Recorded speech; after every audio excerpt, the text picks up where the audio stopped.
भगवत गीता, जिसे श्री कृष्ण ने अर्जुन को महाभारत के युद्ध के मैदान में सुनाया, न केवल एक धार्मिक ग्रंथ है, बल्कि यह जीवन के हर पहलू पर गहन शिक्षाएं भी प्रदान करती है। यह ग्रंथ हमें न केवल धर्म और अधर्म का ज्ञान देता है, बल्कि हमें जीवन की सबसे जटिल समस्याओं का समाधान भी बताता है। इसमें निहित शिक्षाएं समय से परे हैं और आज भी उतनी ही प्रासंगिक हैं जितनी हजारों साल पहले थीं। गीता हमें सबसे पहले सिखाती है कि जीवन में हमारा कर्तव्य सबसे महत्वपूर्ण है। जब अर्जुन ने अपने ही सगे संबंधियों के खिलाफ युद्ध लड़ने से इनकार कर दिया, तब श्री कृष्ण ने उसे सिखाया कि जीवन में कर्तव्य से बढ़कर कुछ नहीं होता। चाहे परिस्थिति कितनी भी कठिन क्यों न हो, हमें अपने कर्तव्यों से पीछे नहीं हटना चाहिए। जीवन में अनेक बार ऐसे पल आते हैं जब हम असमंजस में होते हैं कि हमें क्या करना चाहिए। ऐसे समय में गीता का यह पाठ हमें सही दिशा दिखाता है। हमें यह समझना चाहिए कि हमारे कर्म ही हमारे भविष्य का निर्माण करते हैं। अगर हम सही दिशा में मेहनत करेंगे तो हमें सफलता जरूर मिलेगी। गीता का दूसरा महत्वपूर्ण पाठ है निष्काम कर्म। इसका अर्थ है कि हमें अपने कर्म करते समय फल की चिंता नहीं करनी चाहिए। श्री कृष्ण ने अर्जुन से कहा, तुम कर्म करने के अधिकारी हो, लेकिन फल पर तुम्हारा अधिकार नहीं है। यह जीवन का एक ऐसा नियम है जिसे अगर हम सही से समझ लें तो हमारी कई समस्याएं हल हो सकती हैं। अक्सर लोग कर्म तो करते हैं, लेकिन मन में यह सोचते रहते हैं कि इसका परिणाम क्या होगा।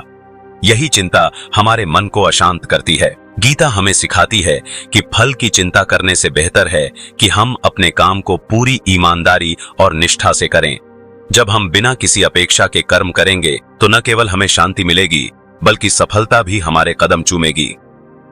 गीता का एक और महत्वपूर्ण संदेश है संतुलन बनाए रखना। जीवन में चाहे कितनी भी मुश्किलें आएं, हमें धैर्य और संतुलन बनाए रखना चाहिए। श्री कृष्ण ने कहा कि सुख दुख, लाभ हानि, जीत हार, ये सभी जीवन के अभिन्न अंग हैं। हमें न तो सुख में अहंकार करना चाहिए और न ही दुख में अपने धैर्य को खोना चाहिए। अगर हम इन दोनों स्थितियों में संतुलन बनाए रख सकते हैं तो हम जीवन के हर संघर्ष का सामना बड़ी आसानी से कर सकते हैं। यह हमें मानसिक शांति और आत्मविश्वास प्रदान करता है। गीता का अगला पाठ हमें आत्मज्ञान और आत्म संयम की महत्ता सिखाता है। श्री कृष्ण कहते हैं कि जो व्यक्ति अपने मन को नियंत्रित कर लेता है, वह जीवन के हर क्षेत्र में सफल होता है। मनुष्य का मन बहुत चंचल होता है। यह कभी एक जगह नहीं ठहरता, हमेशा इधर उधर भटकता रहता है। अगर हम अपने मन को अनुशासित कर सकें तो हम अपने जीवन को सही दिशा में ले जा सकते हैं। आत्म संयम का अर्थ है कि हम अपनी इच्छाओं और वासनाओं पर नियंत्रण रखें। यह हमें न केवल व्यक्तिगत रूप से बलशाली बनाता है, बल्कि समाज में भी एक आदर्श व्यक्ति के रूप में स्थापित करता है। भगवत गीता हमें सिखाती है कि हर व्यक्ति की अपनी यात्रा है और किसी की तुलना में खुद को कमतर समझना उचित नहीं है। जीवन में हमें अपने कार्य और अपने लक्ष्यों पर ध्यान केंद्रित करना चाहिए। दूसरों की सफलता और असफलता से हमें प्रभावित नहीं होना चाहिए। हमारी योग्यता और कर्म हमारे जीवन को आकार देते हैं। यह हमें सिखाता है कि अपने आत्मसम्मान को बनाए रखते हुए अपने लक्ष्य की ओर बढ़ते रहना चाहिए। किसी और की सफलता या असफलता हमारे जीवन की दिशा को नहीं बदल सकती। गीता का एक और प्रमुख संदेश है कि जीवन में सब कुछ अस्थायी है। चाहे वह सुख हो या दुख, कोई भी स्थिति स्थिर नहीं रहती। यह हमें यह सिखाता है कि हमें हर परिस्थिति को स्वीकार करना चाहिए और धैर्य पूर्वक जीवन के प्रवाह में आगे बढ़ना चाहिए। हमें हर समस्या को एक चुनौती के रूप में लेना चाहिए और उससे सीखने का प्रयास करना चाहिए। यह हमें निरंतर विकास की दिशा में आगे बढ़ाता है। जीवन में स्थायी कुछ नहीं होता, इसलिए हमें हर परिस्थिति में अपना सर्वश्रेष्ठ देना चाहिए और आगे बढ़ते रहना चाहिए।